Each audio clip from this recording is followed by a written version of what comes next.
Me, I'm just going to get a quick selfie before I kick off. Lovely to see everyone. My name's Nick. I'm the CEO at Greywing.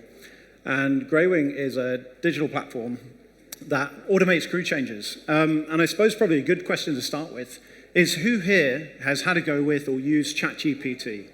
Just pop your hands up, just a quick show of hands. Okay. All right, so it doesn't look like too many people have, but maybe there's some people that didn't put their hands up, but maybe about 20% of the audience.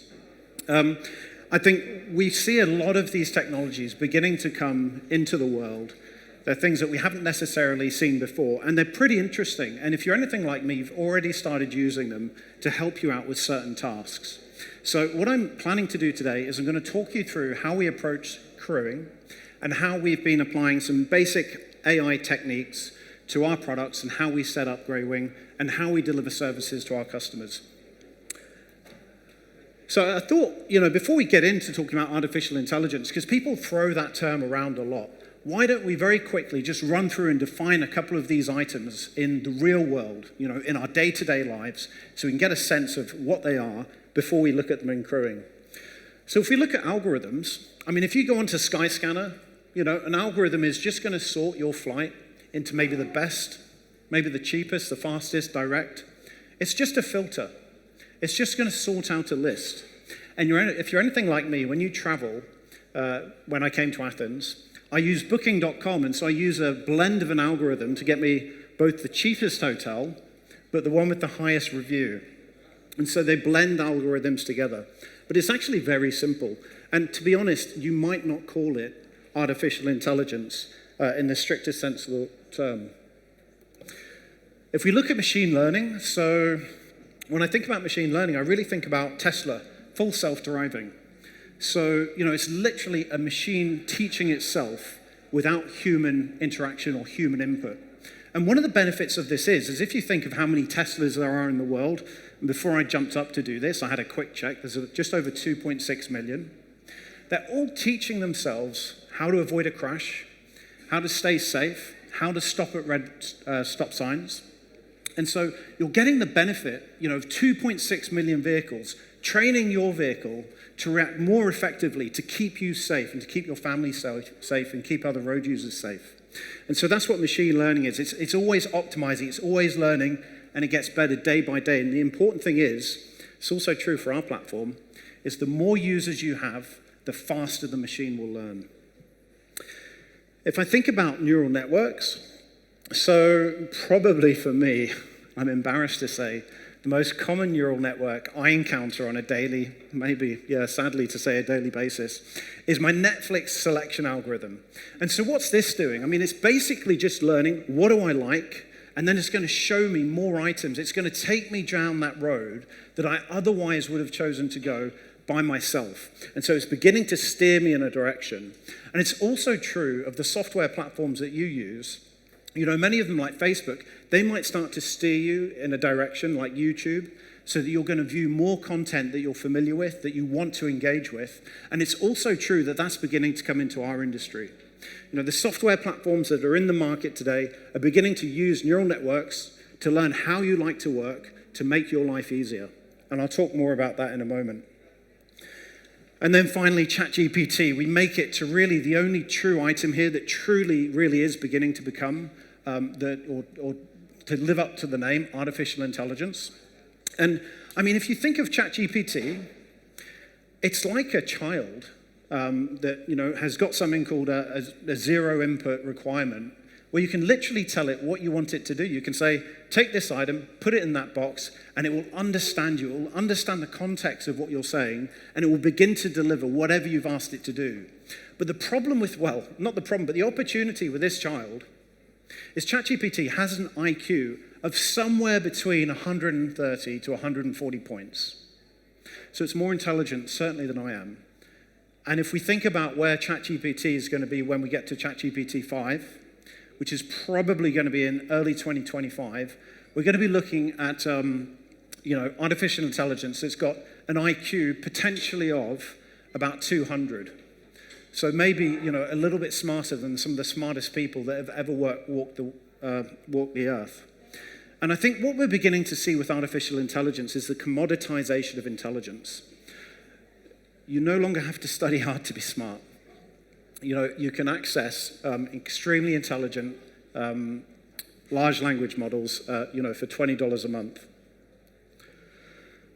So what does this have to do with crewing? Why are we talking about AI? I was actually at an event in Singapore, at Singapore Maritime Week in March, and someone mentioned ChatGPT, and he said, don't worry, there's no way that it's coming into the maritime industry, for at least about 3 years, because that's how long it takes us to adopt. But luckily for you guys, we're already doing the heavy lifting in the background. We've integrated elements of these artificial intelligence protocols, if you like, into some of the products that we developed, whether it's crew matrix planning, which is all about planning out your crew for the next year or 3 years, crew change module, which is to automate the process of planning and executing a crew change, and CGPT. And CGPT is just a tool that basically will plug you in to maritime-specific answers to your queries about how you want to run your crewing, whereas ChatGPT, doesn't have that specific knowledge. So let's jump in and see what these look like.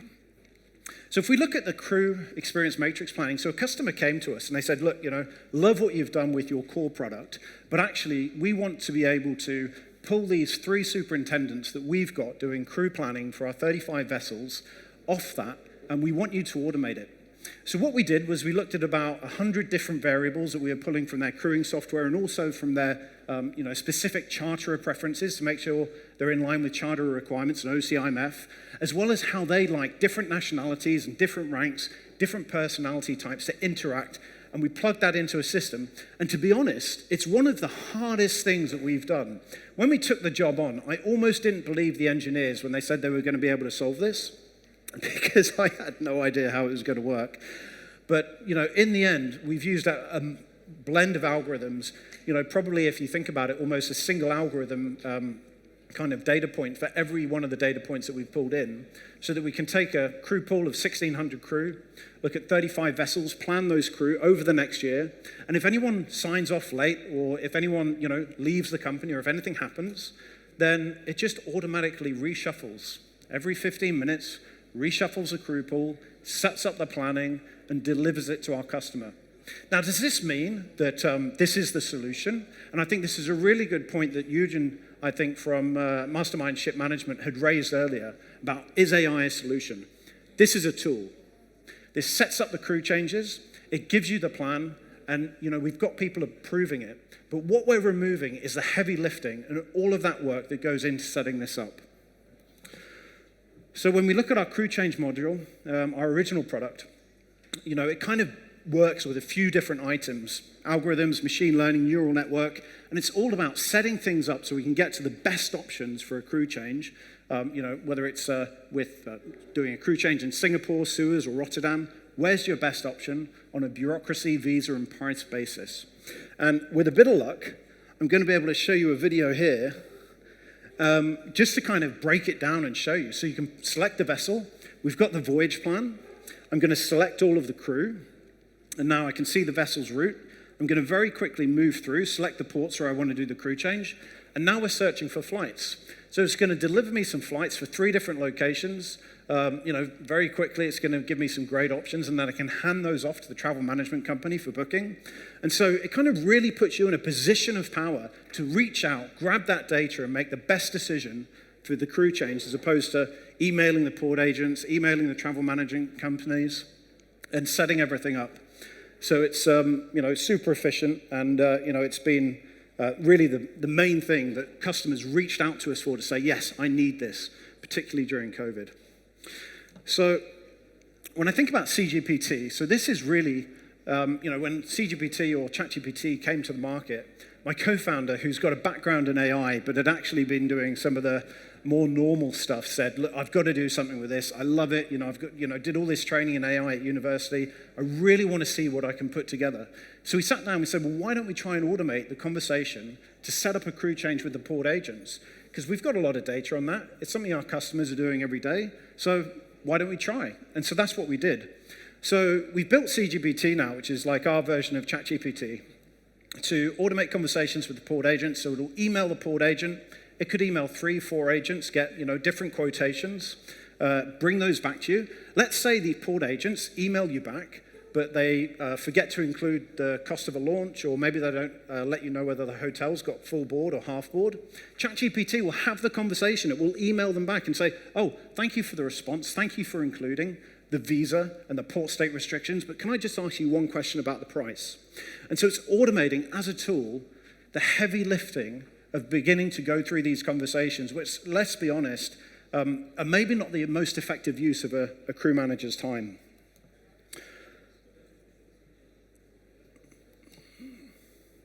And so you can talk to it. You can talk to it in about 40 different languages, including Greek, Romanian. The only one that's not worked so far is Burmese, which we discovered with one customer.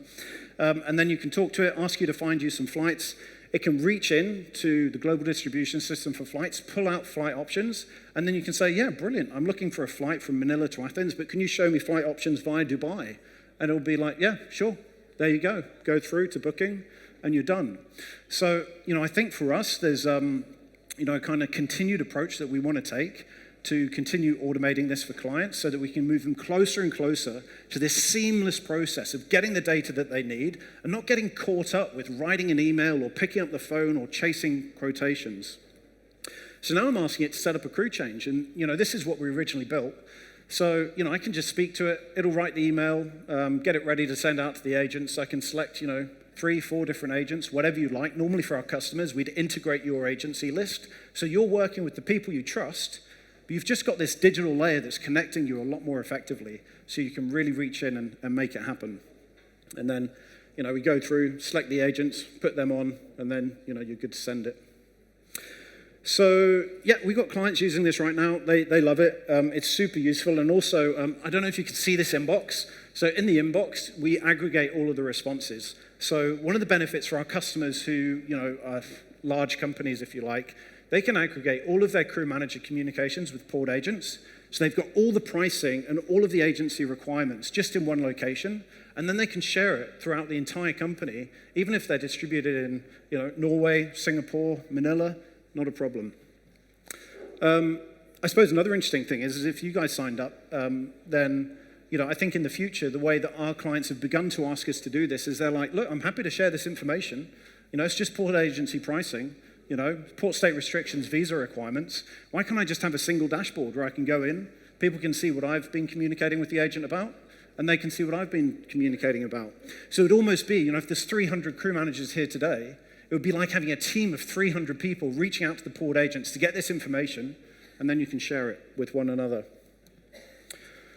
So what's the impact of AI in crewing? So I think, one of the biggest things for me, and, I'll cut through everything else, less time spent on email, whatever, the main thing that really has the impact is we're trying to pick up the heavy lifting for the jobs that you guys don't want to do. Do you want to write an email? Do you want to write a chaser email to the port agent? Or do you really want to be able to pick up the phone, kind of reach out to a ship, speak to a fourth officer that's recently joined, he's just finished his training, he's new to the vessel, he's maybe a bit unsure about himself, but if you're pressed with all of these requirements, to chase these items, are you going to find the time in your day to make the connections that really matter? And that's really what AI is going to bring. It's going to pick up all the work that you don't want to do and turn around and give you the opportunity to focus on what matters. So this is my favorite question. What does an AI-enabled future look like in crewing? And, the truth is, I'm up here, I'm talking about AI, we've done all this stuff. Everything we have done has been driven by our clients saying, look, Nick, look, Rishi, can you help us with this? And all right, we say no to a lot of those requests because a lot of stuff we can't help with. But everything we do is driven by customers. So, I'd say if you want to know what an AI-enabled future looks like in crewing, tell us. Tell us what problems you want us to solve. How can we make your lives easier? How can we make sure that you get home on time? How can we make sure that when you turn up to the office, you've got a snapshot email with everything that you need to do that day, and any of these conversations that maybe you didn't really want to have already been automated? And this is a question I get all the time. Will artificial intelligence replace me? We're just not there. I think it's true, and I think we can all see in, 2-3 decades, artificial intelligence will get to the level where a lot of the stuff that we do, myself included, will be fully automated. And I think it's a reality that's a scary one, but it could actually open up a lot more interesting opportunities. But right now, when I think about AI in the next year, 2 years, 3 years, 5-year time horizon, what are we looking at? I think what we're looking at is you're going to see companies that are disciplined and structured about how they approach technology. The best companies that I've seen have an internal team, whether it's one person or a team of 10, who are technical experts. They're very familiar with technology. They know how to develop, and they're great at going out and sourcing solutions from the market that they can bring in and augment. Some of the companies that don't do so well are often companies that potentially build their tech in-house, which can never iterate as fast as the marketplace. And also companies that have non-technical buyers. Companies with non-technical buyers that don't understand what they're buying, don't understand what they can get from it. And I think that's how you will see this play out in the next 3 to 5 years, is you'll see this real marked differentiation between companies that continue to adopt this technology to optimize their businesses, to make life easier for their team members, and to move to the next level of crewing and maritime. So I think that's it. Unless anyone's got any questions or complaints, I'd take either.